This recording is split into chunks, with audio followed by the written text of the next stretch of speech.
Welcome to the Disreputable podcast. My name is Brandon. I'm the co-host with Dean Curry. We're so excited that you're tuning in. We have so many things planned. You're in for a special treat. Over the next few episodes, you're going to hear different things about life, leadership, but you can count on this. It's probably going to be disreputable. So if for whatever reason you've already arrived, or people like you just as you are, maybe this isn't for you. But if you found yourself at some point with a disreputable reputation, then this podcast is for you. Thanks for listening. Hey everyone, welcome to the Disreputable podcast. Once again, my name is Brandon, and I'm here with my friend, my colleague, my brother, Dean Curry. Thank you, man. Absolutely. Good to be back here with you. And we have our mutual friend, Shannon Cap, here. Yeah. What's going on, guys? Absolutely. Yeah. Shannon drove up from Portland to be here with us. Pastor of Bridgeport Church. Bridgeport Church. Yeah, in Lake Around Lake Oswego area. Yeah. It's a beautiful area, man. Love it. Yes. Shannon's going to be doing a training for us at our church this afternoon, so we're pretty excited to have him here. Yeah. And his expertise. Yeah, absolutely. Huge, because you've been a leader a long time. Do you remember your first leadership role, Shannon? My first leadership role, I was 16, 27 years Doing ago. what? I was assistant youth pastor at a church. Honestly, the story kind of goes, I was trying to figure out the whole Jesus thing, and the pastor called me up and asked if I wanted to be the assistant youth pastor. And the truth is, I wasn't really sure if I was even a Jesus follower yet, but I figured my mom was gonna make me go to church. This guy was gonna pay me to be there, Yeah, so right. I'd go anyways. So. But leadership always came easy to you, yeah? It's natural, I would say, and somewhat natural in the sense of like I had an opinion. I wasn't afraid to share that opinion, and some persuasive gifts, I guess. So are leaders born or made? I think there are certain qualities that help leaders along the way that you can be born with, but I think leaders can be made. I think anybody who influences anybody is a leader. So if your smile or your word of encouragement influences somebody's life to be better, then you're a leader. Right. So yeah.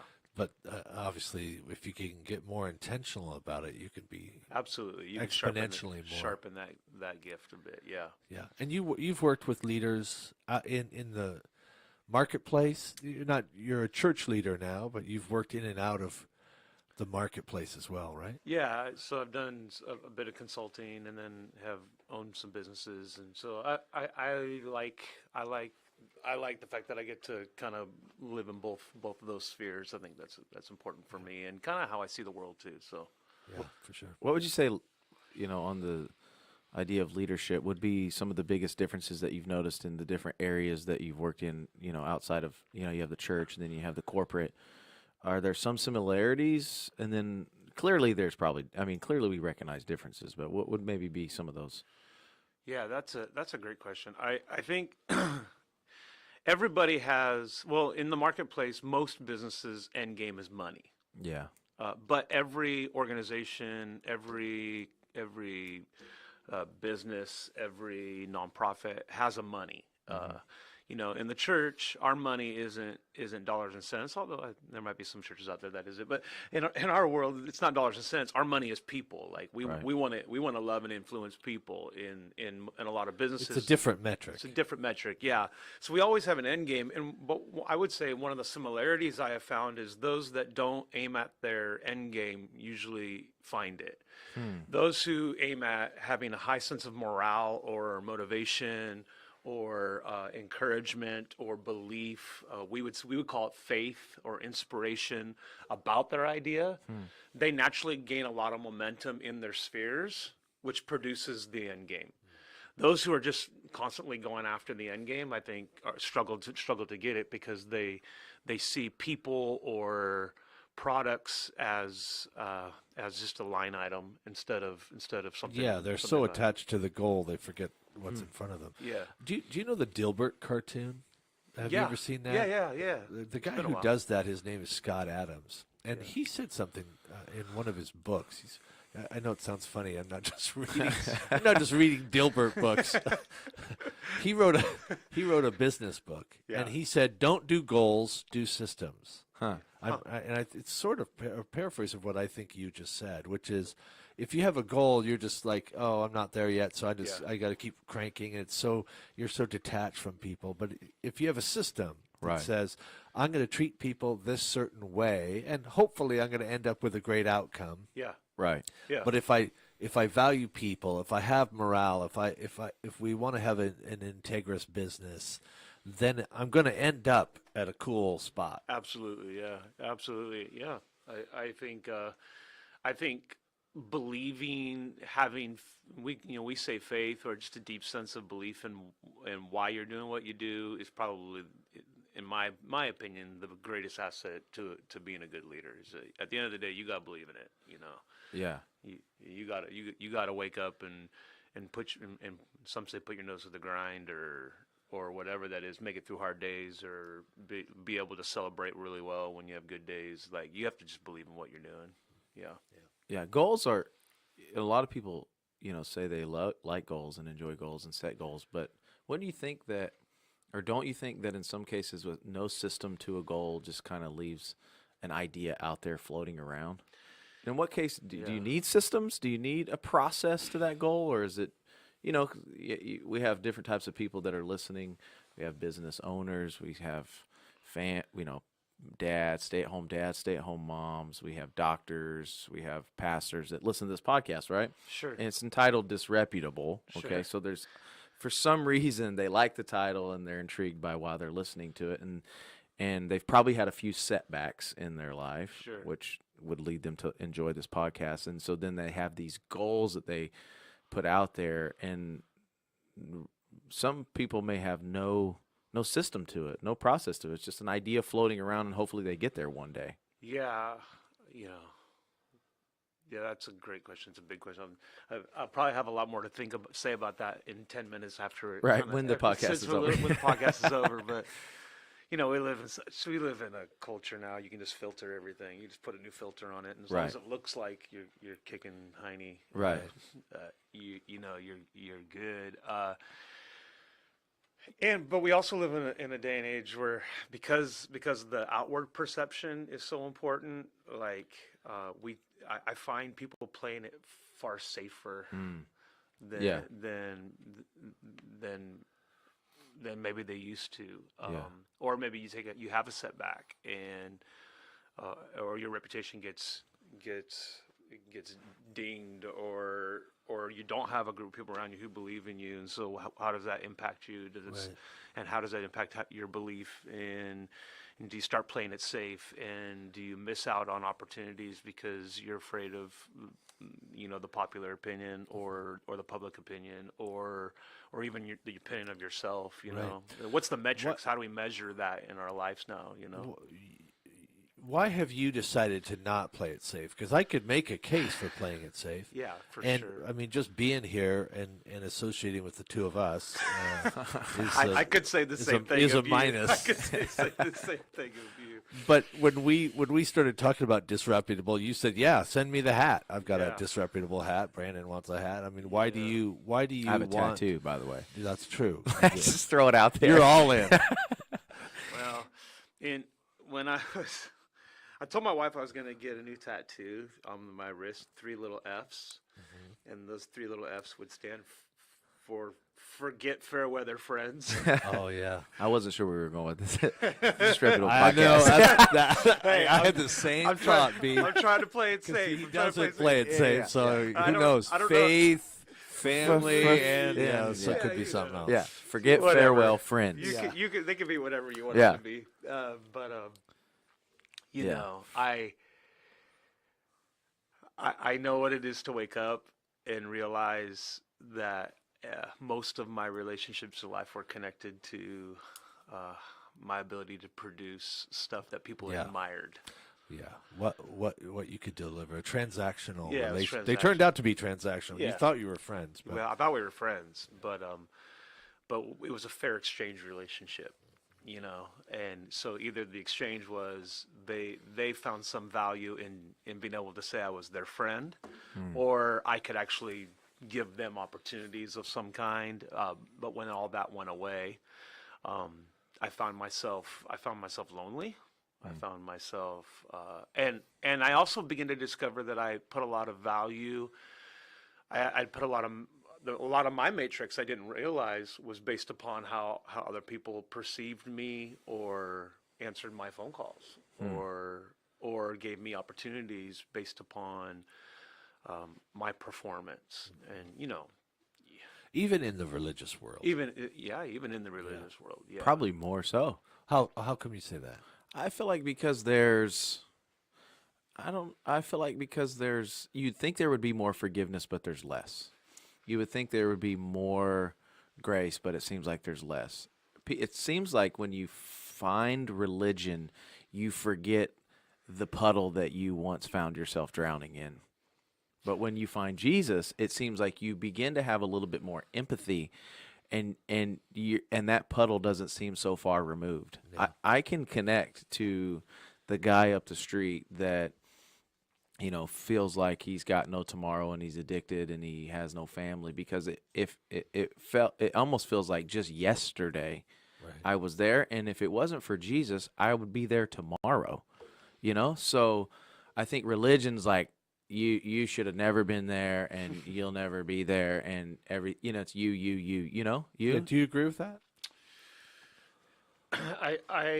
Yes, I agree. I agree that that religion puts I would say American evangelical religion puts a high premium on perception. Puts a high value on. I remember I remember being told as a young man, I had kind of come clean with some character things I was working through, and but I had a lot of leadership and influence at the time, and I remember being told as a young man, "Hey man, take that to your grave, because if you tell anybody, you're screwed." Right. So as a young man, that begins to shape. That's right. Shape. For sure, because it has to be done. Everything has to be in the dark. Yeah. I had a buddy over to the house, and I'm not a heavy drinker. I'll Sure. occasionally have a drink, but I do generally have something at the house. Yeah. And to be a good host, I said, "Would you like a beer, or would you Sure. like a whatever?" And he says, "Oh, you have that?" He was a pastor. I said, "Yeah, we don't keep it in the garage like every other pastor." I worked at a church one time, and as long as you didn't drink in the city limits, you're Right. okay. Yeah, right. We just keep it in the garage behind the luggage, Inside the luggage. so that nobody, because the perception thing. Yeah. We all know it's not a holiness issue. No. Jesus had a drink. Yeah. So he turned water into wine. It wasn't grape juice. Yeah. But in 2019, we have to manage the image and the reality. Yeah. And I don't know if it's just my age or, it was Mike Tyson who said everybody has a plan until they get punched in the mouth. And and I think I saw life through a certain set of lenses. And so I don't know if it's my age or I've just been through enough stuff that I'm at a point in my life where I'm kind of over that. Yeah. I'm kind of over But that. a lot of people aren't, right? No, I know a lot of people are.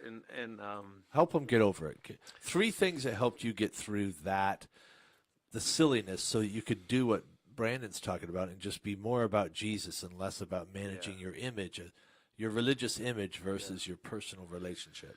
honesty with yourself, honesty with others, and ask for help. Those, I would say, those are the 3 things. It's funny how you'll lie to yourself and convince yourself of certain beliefs or attitudes or even just paradigms that you'll convince yourself of that you may have never even really believed in the first place. And so you just got to get honest with yourself. You got if you're gonna be truthful to anybody, be truthful to yourself. Right. Things that you sign off on because you're part of some organization. but you Yeah, don't really. yeah. So for instance, like I've had really high anxiety issues my whole life, like clinical anxiety issues that I kept hidden for years. And I mean, people don't know, like, there were times where it was like really dark, where I was questioning, do I want to live anymore? And but God forbid you tell anybody that. Yeah, don't tell Like, none. don't say that out loud, because, like, you're unstable, or so, in some ways I so appreciate that culture is creating just our society, at least in society I'm around, is creating a safety to be honest about that, right? Yeah. So that is part of who I am, and actually I can see how in some ways it's benefited me, in other ways it's created hurdles for me in life. But I finally had to just get honest with myself. Yes, this is part of who I am, because what you don't identify, you can never work on anyways. If you just ignore it, it doesn't go away. Right. And then be honest with others, and I think that's sometimes as hard as being honest with yourself is being honest with others, because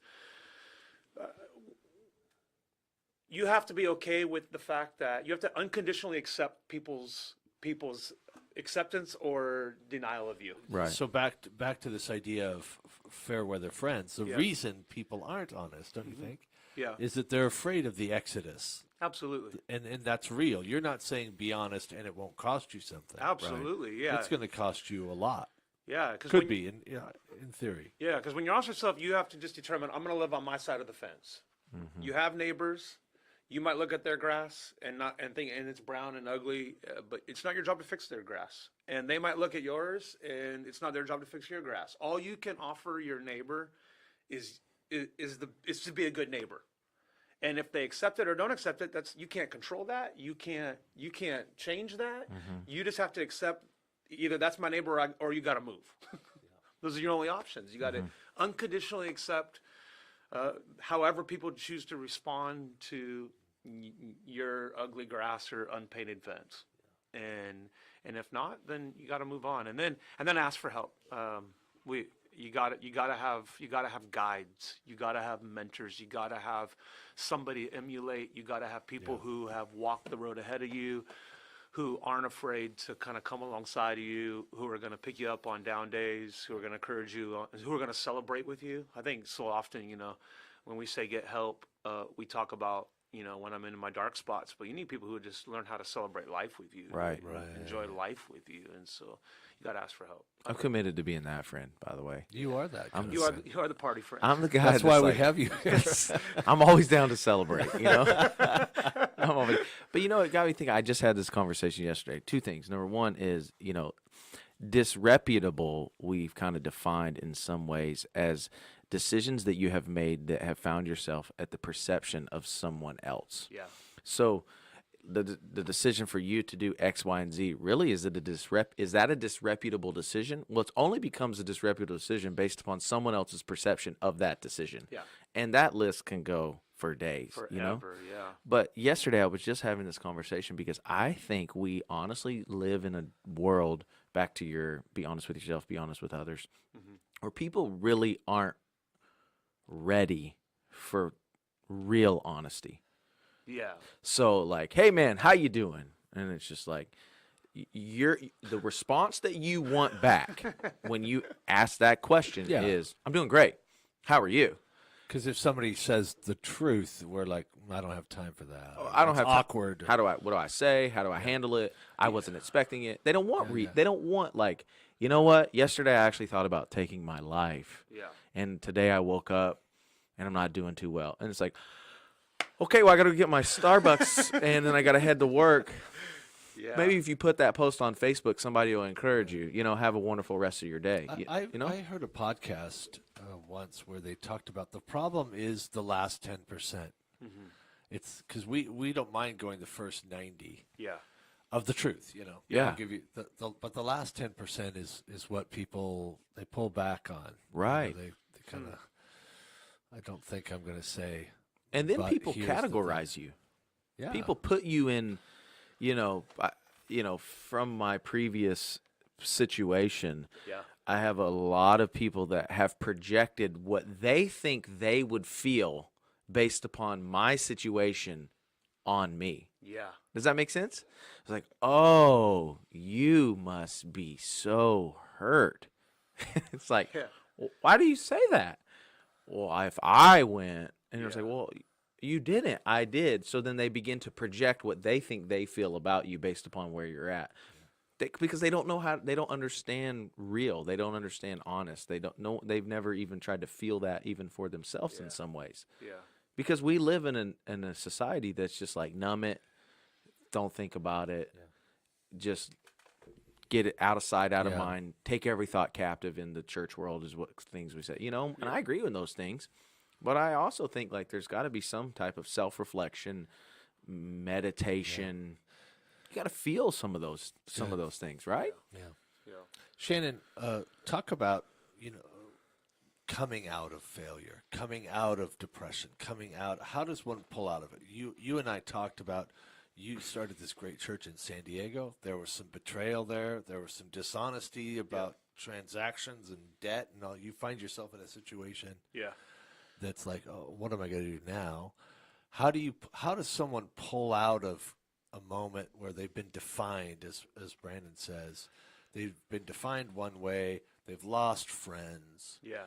How do you help these people that are listening and they're disreputable, they're struggling, they're suicidal, they're coming out of a divorce or betrayal of some kind? Yeah. Give them some practical things that have worked for you. Yeah. So the first thing I would say is you have to find the place of courage, and I don't know where everybody finds that. And I don't know how everybody finds that. Some people find that in faith. Some people find that in quietness. What is it for you? For me, I find it based upon those that I love. I look at my wife and my children, and I recognize that no matter what decisions I make, they affect those that I love the most. And so for me, that fuels courage in me. The family, that your core fuels people. courage in me. And I don't know if that's the same for everybody, but for me, that fuels courage in me. So we find the courageous place. Give me another. You can find the courageous place. I'm forgive the redundancy, but you got to ask for help. You got to get help. You got to find somebody who can walk with you. I mean, I said to my therapist one time, is it wrong that I have to pay for a best friend? But you got to find a safe. The best part about help, that kind of help, even if it's professional help, is you need a safe place to process. You need a safe place where you can actually try to do your best to articulate the things that you're feeling. There's not a lot of those places in the world today. Yeah, and do you feel like that's a professional person half the time, 20% of the time? I think 90% of the time. 90%. It should be somebody who doesn't have any skin in the game necessarily. Yes, somebody who's neutral in the process. Absolutely. Yeah, and has something to offer you in the essence of understanding and practical next steps on what to do. Right. Give me one more nugget. Coming out of that hole. I think you have to get a hobby. You got to create a separate narrative than the one that you keep cycling. Because for me, the way I cycled it, and this is why my reputation right now is I'm a good quitter. Like, I can quit some stuff. If you have something that needs to be quitted, call me. I will hook you up. But I love that. But it was one of my survival mechanisms. As long as I just kept doing something and quitting something, and just gave me something else to preoccupy myself with, so I didn't have to actually deal with or even think about the other stuff I was doing. I was quickly having to get a new home and figure out the new job and figure out the new bills. And then as soon as that started to get some normalcy to it, then I had to start thinking about who I was, and all that would come back into the frame. Deep. So then I'd have to quit something quick and go get a new mountain to climb and a new battle to win and so I'd quit that. And so for 6 years I just started and quit stuff. I mean, unfortunately for my family, I started and quit stuff. Fortunately for my family, I was talented enough to keep paying bills. Yeah, right. In other words, it could have not everybody could have pulled that off. Right. it could have been worse, you know. So you got to get a hobby, because what happens with a hobby, there's so many phrases for it, self-care, Right. you know, whatever, but you got to get a hobby. You got to find something that you do that brings you enjoyment Yeah. and also creates a different conversation. I believe that. And In other makes words, you just happy. keep recycling Yeah. the garbage you're walking through. I love it. This has been great, man. We're almost out of time here. But Yeah. Yeah. Thanks, bro. Yeah, man. And thanks for Thank you guys for letting me. your investment into us and in this podcast. And if you like all the information that's being talked about, make sure you share it. Big thank you to BD With Local. at least 3 people. People should share it. If it means something to you, share it with somebody. Yeah, absolutely. We got a statistic that we were looking at today that said that the majority of our people enjoy our show roughly around 7 or 8 o'clock at night. So if you like it at 7 or 8, there might be 5 other friends that like it from 7 to 8. So make sure you share that. Thank you to BD Local for letting us be in your studio. Sophie and Tim. And thanks, Shannon. Yeah, thank you guys. All right. Have a good rest of your weekend, day, wherever you may find yourself.